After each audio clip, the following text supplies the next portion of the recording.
Assalamualaikum warahmatullahi wabarakatuh. Perkenalkan, saya Nur Kartikawati dengan NPM 21150610844. Pada kesempatan kali ini, saya akan mempraktikkan terkait program penjadwalan. Nah, sebelumnya, saya menjelaskan secara singkat terkait penjadwalan. Penjadwalan merupakan kumpulan dan mekanisme di sistem operasi yang mana berkaitan dengan urutan kerja yang dilakukan oleh sistem komputer. Nah, penjadwalan ini sendiri bertugas untuk memutuskan proses yang harus berjalan dan kapan serta berapa lama proses itu berjalan. Nah, pada algoritma pada penjadwalan dalam sistem operasi sendiri, terdapat beberapa jenis algoritma penjadwalan. Yang pertama yaitu first come first serve scheduling atau SCFS, yang kedua yaitu shortest job first scheduling atau SJF, yang ketiga yaitu round robin scheduling, dan yang terakhir yaitu priority scheduling. Nah, pada kesempatan kali ini kita akan mempraktikkan terkait program dari penjadwalan yang mana menggunakan algoritma FCFS atau first come first serve scheduling. Nah, di sini seperti biasa kita buka dulu CPU simulator yang kita gunakan. Nah, kemudian kita buka compiler. Di sini saya sudah memasukkan program yang akan dijalankan. Nah, di sini program pertama yaitu program penjadwalan.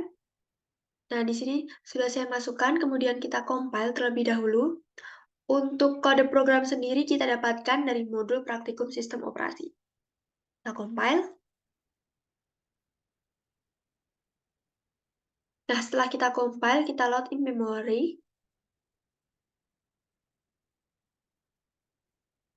Setelah sukses kita oke, kemudian kita buka kembali compiler. Nah, di sini saya membuat dua program.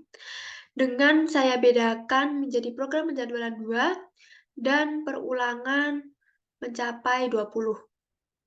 Kemudian kita compile kembali kode kedua.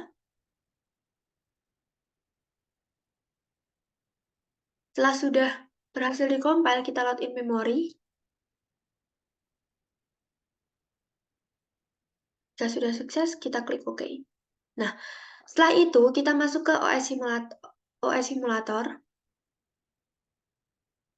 Kemudian kita akan memasukkan program penjadwalan yang sudah kita load in memory tadi ke dalam ready queue. Nah, di sini kita masukkan terlebih dahulu untuk yang pertama, program penjadwalan pertama. Setelah itu kita masukkan program penjadwalan kedua. Kemudian kita kembali lagi memasukkan program penjadwalan 1. Nah, di sini kita menggunakan metode penjadwalan yaitu first come first serve. Nah, kemudian setelah itu kita ubah CPU speed menjadi yang paling cepat. Nah, di sini kita akan menggunakan FCFS sebagai algoritma penjadwalan.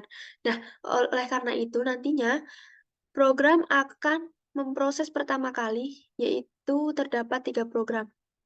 Nah, di sini akan diproses pertama kali yaitu 2 terlebih dahulu, program 2, karena kita memasukkan program 2 terlebih dahulu. Nah, di sini kita klik view, kemudian kita view process state.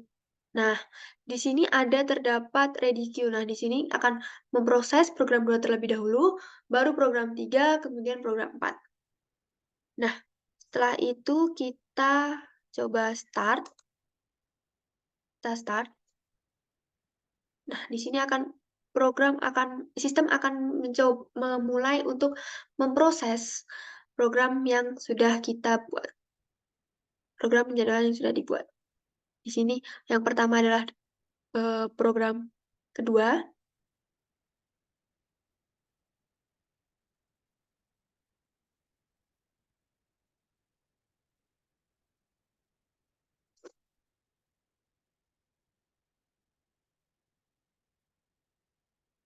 Nah, setelah program kedua selesai, maka CPU akan memproses program ketiga.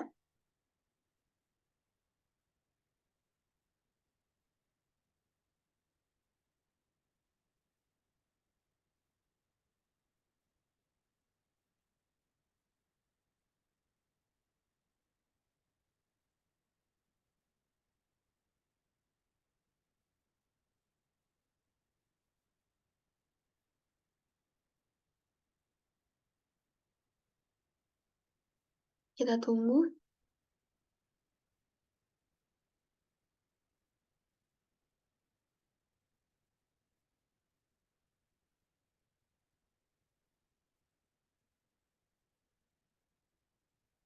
Nah, setelah program ketiga selesai, CPU akan memproses yang program keempat.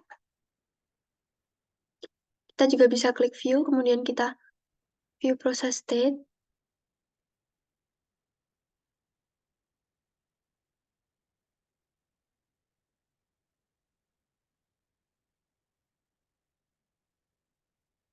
Kita tunggu terlebih dahulu. Nah, kita coba view process state.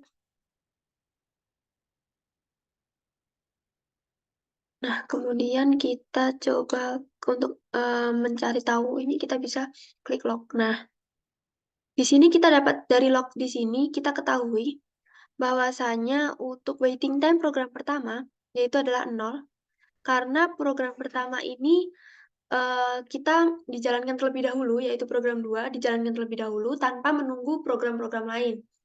Nah, kemudian untuk program dengan burst dari program ini yaitu 95. Nah, kemudian pada program kedua, di sini terlihat bahwasanya terdapat waiting time, yaitu 33 detik, 33,26 second. Nah, yang mana ini terjadi kan lebih lama karena waiting time lebih lama karena untuk program kedua ini atau program 3 ini kita menunggu program yang pertama dijalankan yaitu program 2 agar selesai dijalankan terlebih dahulu.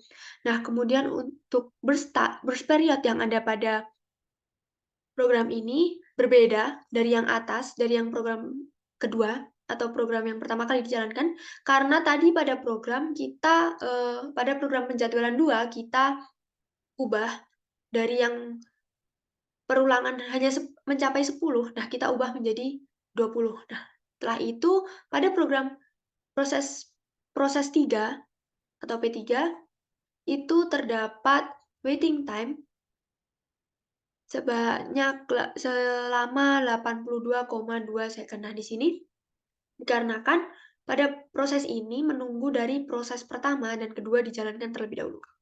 Nah, selanjutnya untuk burst period ini sama dengan yang ada pada proses 1.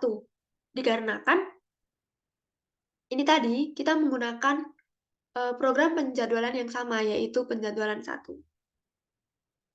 Nah, kemudian kita close. Nah, setelah itu kita coba lagi.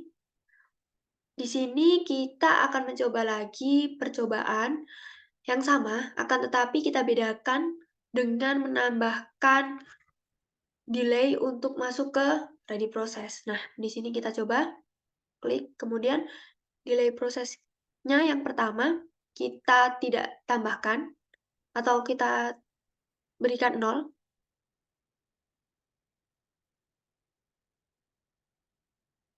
Nah, untuk yang kedua, kita tambahkan delay proses di sini, kita arrival delay kita pada bagian delay proses kita klik, kita checklist, kemudian kita beri ticks menjadi 10 ticks. Nah, kita create new process.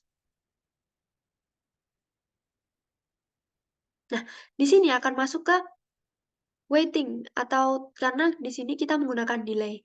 Nah, kemudian kita tambahkan sekali lagi, akan tetapi kita menggunakan arrival delay sebanyak 6 ticks. Kita klik, kemudian kita create new process. Jadi delay ini merupakan delay untuk masuk ke ready queue. Jadi barulah nanti sesuai dengan urutan delay, nanti akan masuk ke ready queue sesuai dengan urutan delay.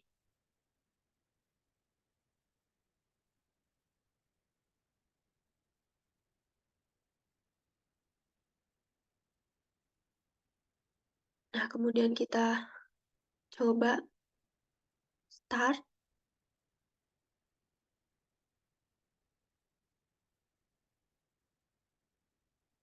Nah, di sini program 2 akan dijalankan terlebih dahulu, kemudian program 4 barulah dari proses 2 atau program 2, kemudian 4, baru ketiga. Ini dikarenakan pada saat kita delay terlebih dahulu tadi, delay yang 4 akan masuk terlebih dahulu, akan diproses terlebih dahulu oleh sistem. Nah, kemudian baru 4 masuk, setelah 2 selesai,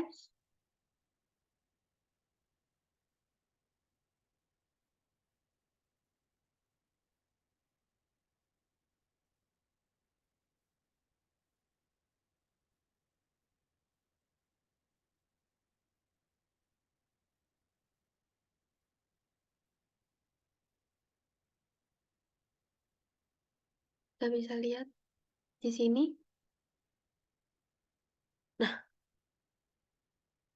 di sini bisa dilihat untuk diagramnya, kemudian kita lihat.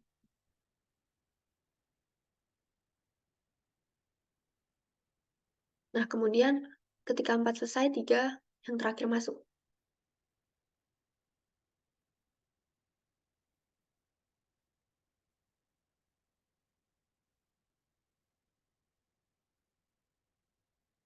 Selain kita bisa lihat diagram histogram di sini, kita juga bisa view log untuk melihat log dari proses. Nah, jika sudah, kita tunggu terlebih dahulu hingga selesai, proses selesai dijalankan.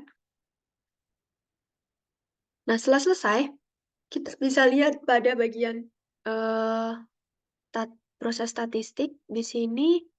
Nah, di sini terlihat proses 2 atau program 2 atau P1, P2 ini terdapat waiting time sebanyak 0, karena tadi seperti yang pertama, bahwasanya pada P2 ini tidak menunggu proses yang lain berjalan terlebih dahulu. Nah, di sini juga terlihat untuk pada bagian log 0,24 second. Kemudian untuk P3 ini memiliki waktu yang lebih lama daripada P4 karena pada saat tadi dijalankan, P4 dijalankan terlebih dahulu, baru P3. Nah, di sini karena pada saat kita set delay pada P4 itu lebih kecil daripada delay P3. Nah, di sini bisa dilihat bahwasanya untuk P3 itu terdapat waiting time selama 32,66 second. Nah, kemudian untuk P2 di sini waiting time-nya rata-rata waiting time itu selama 75,49 second. Nah, kemudian dapat dilihat untuk burst period yang ada pada ketiga program itu sama, karena kita memasukkan program penjadwalan yang sama. Berbeda dengan ketika kita mencoba yang awal tadi, itu kode program yang kita jalankan itu berbeda pada bagian perulangan, seperti itu.